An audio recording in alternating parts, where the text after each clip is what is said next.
How can a 10-year-old sports car still cost more than your house? This isn't just inflation, it's a Porsche thing. Porsche prices don't just stay high, they defy logic. New or used, electric or classic, these cars keep cashing in while others fall flat. Today, we're unpacking 10 bold, fascinating reasons why Porsche commands such a premium, and why that doesn't look like it's changing anytime soon. From viral hype to old-school prestige, buckle up for a ride through engineering, psychology, and a bit of luxury magic. Think it's hype or justified? Stick around and let's find out together. Porsche isn't just a car anymore, it's a full-blown main character on your social feed. Open Instagram or TikTok and you're bombarded with cinematic reels of 911s roaring through mountain passes, slick POVs of GT3s downshifting in tunnels, and influencers sipping oat lattes from a Cayenne's cup holder like it's just another Tuesday. Social media has turned Porsche into a lifestyle flex. It's not just about performance anymore, it's about the vibe, the clean aesthetic, the heritage badge, the aspirational glow that tells the world, I've made it. Or at least look like I did. And nostalgia plays a part too. Remember the 996? Once clowned for those egg-shaped headlights, now it's being romanticized in moody edits with 90s house beats in the background. Even the humble 944 Turbo is getting its moment. True story, I watched a reel where a guy hand-detailed his 944 Turbo for 3 hours. No dialogue, just vibes. 1 million views later, the car sold, just like that. So tell me, what's the one Porsche that always stops your scroll? Let's see who wins the comments section. Let's talk about the pandemic, and no, not the banana bread and Zoom quizzes part. I mean the absolute roller coaster that was the car market. Factories hit pause. Microchips disappeared like toilet paper in March 2020. Shipping ports were jammed like rush hour, but with container ships. Porsche, along with every other car maker, couldn't build fast enough to keep up with demand. The result? Used car prices went nuclear, and Porsches, they became rare gems. GT3s and Turbo S models, straight up unicorns. Even base trims were selling for premiums. Fast forward a few years, sure, supply chains are kinda back on track, but prices still chilling in the stratosphere like nothing happened. Funny story, a friend of mine bought a used 718 Cayman in the middle of the madness. Drove it for 2 years, barely put any miles on it, then sold it for more than he paid. That's not a car. That's an investment portfolio with leather seats. Porsche is the king of don't fix what isn't broken. I mean, just look at the 911. It's been rocking the same general shape since the 60s, and not because they're lazy, because they nailed it the first time. That signature silhouette, the sloped rear, the wide hips, the stance that looks fast even when it's parked, timeless. It's like a leather jacket that never goes out of style, except it hits 180 on the Autobahn. And under the skin, Porsche's engineering is pure German witchcraft. Precision built, obsessively tested, and somehow always managing to strike that balance between track weapon and daily driver. You've got air-cooled classics like the 964 still slicing through corners with grace and turning heads while doing it. Try that with most 90s cars and you'll end up with nostalgia and squeaky bushings. These cars don't just age well, they evolve like fine wine, with a sport exhaust. Here's the cold hard truth. Porsche doesn't do cheap, and that's exactly why their brand hits different. Even the so-called entry-level Macan, Porsche's baby SUV, starts at over $60,000, and that's before you add options or cup holders, probably. Why? Because the moment Porsche dips into the budget aisle, the magic starts to fade.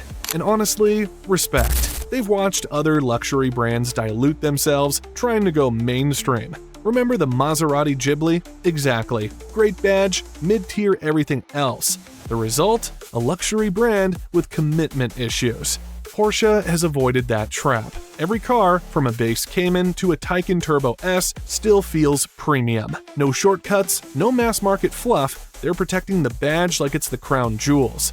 Real talk, if Porsche ever released a $30K car, wouldn't we all be like, wait, what's wrong with it? Where's the catch? Is it powered by hopes and dreams?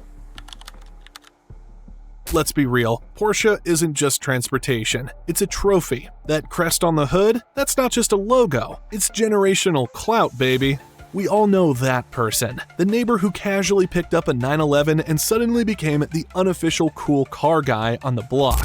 Or the coworker who parks their Cayman at an angle like it's auditioning for a photo shoot. It's pure, undiluted automotive envy fuel, and it works. Whether you're rolling up to brunch, a wedding, or just grabbing overpriced groceries, a Porsche always turns heads.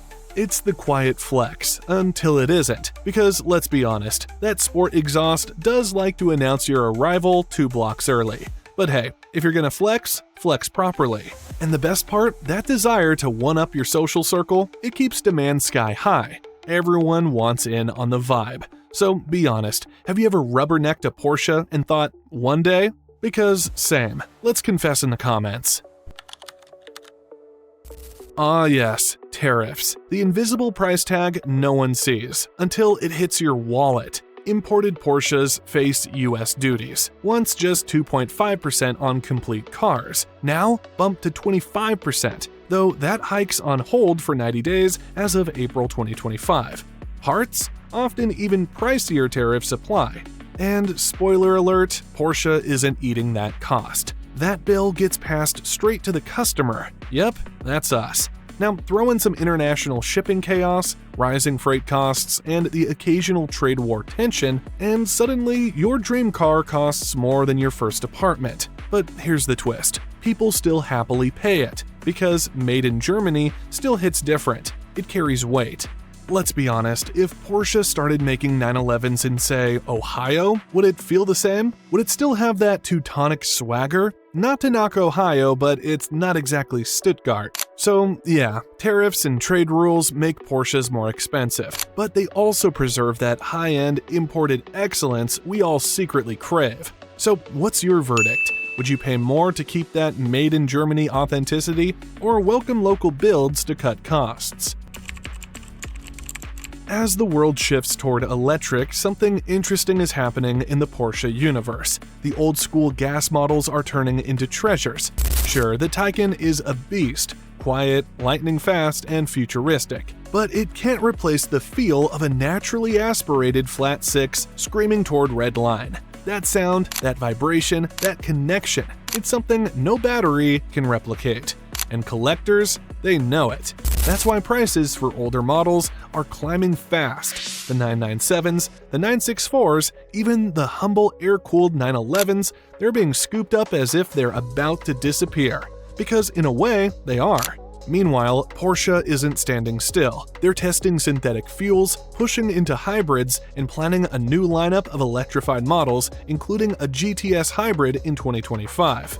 The future is coming fast, and it might be electric, but what it's doing to the value of gas-powered Porsches, that's a whole different kind of charge. Whether it's nostalgia or scarcity, combustion-era Porsches are now part of a collector's market that's only heating up. Here's something that might surprise people who associate sports cars with constant repairs. Porsche is one of the most reliable brands in its class. We're talking about cars that were made to be driven, not just admired in a climate-controlled garage. Old 911s still commuting, 2008 Caymans still shredding track days like it's nothing, and the resale market absolutely reflects that. High-mileage Porsches don't get laughed off, they get respect, because buyers know, when you invest in a Porsche, you're not just buying performance, you're buying longevity. True story, I once came across a 997 with over 200,000 miles on the clock, still asking $35K. The listing read, "Still tight, still right." Honestly, iconic. That's the kind of phrase you put on a t-shirt. When a car can go that distance, both mechanically and in value, that's not just good engineering, it's a legacy. Porsche built its reputation on performance, but it sustains it with reliability that turns drivers into lifelong fans. Oh man, Porsche's options list is basically a luxury obstacle course for your wallet. Want a paint color that isn't black, white, or gray? That's $11,000. Carbon fiber mirrors? $3,000, because regular mirrors are just too emotionally fragile, I guess. And the famous Sport Chrono package? $2,500 for a dash stopwatch and a slightly quicker 0 to 60 you'll brag about once and never actually use. But here's the kicker, people absolutely pay it. Why? Because it's custom. It's theirs. It reflects their taste, their vibe, their status. And when it comes time to resell, those options matter. A spec'd out Porsche can fetch way more than a base version, even if the performance is nearly identical. Worst I've seen? A Cayman GTS that started at $99K and rolled out the door at $125,000. It was fully loaded like a Vegas buffet. Beautiful car, but the sticker shock nearly caused a nosebleed. Porsche figured out how to turn personalization into profit, and they do it masterfully. Your dream build? Probably just one more option away from bankruptcy. Alright, let's address the big question. Are Porsche prices in a bubble, or are they just that good? On one hand, you've got folks saying the post-pandemic hype is fading. Prices are dipping here and there, especially for the more common models. But on the other hand, collector-worthy Porsches, those special trims, rare specs, manual transmissions, they're still climbing. It's wild. A 997 was $40K a few years ago. Now, add sports seats and a rare color like Speed Yellow or Guards Red, and you're pushing $70K easy. It's like the used market just discovered the concept of scarcity and got really excited. The truth? It depends. Some models might cool off, sure, but the legends, the 964s, the GT3s, the turbos, they'll always have a fan base, always have a buyer, always have someone willing to overpay just a little to have the one. So while the market might wobble, Porsche's place in it feels pretty secure. Maybe it's not a bubble, maybe it's a brand that's just built different. There you go, 10 reasons why Porsche prices are sky high and maybe staying there forever. From hype to heritage, from TikTok to tariffs, it's a blend of emotion, engineering, and a whole lot of demand. Now, it's your turn. Drop your Porsche take in the comments. Worth every penny or totally overblown? Smash that like button if you learned something today, and hit subscribe for more deep dives on cars, culture, and the weird economics in between. Until next time, keep it fast, keep it curious, catch you in the next ride.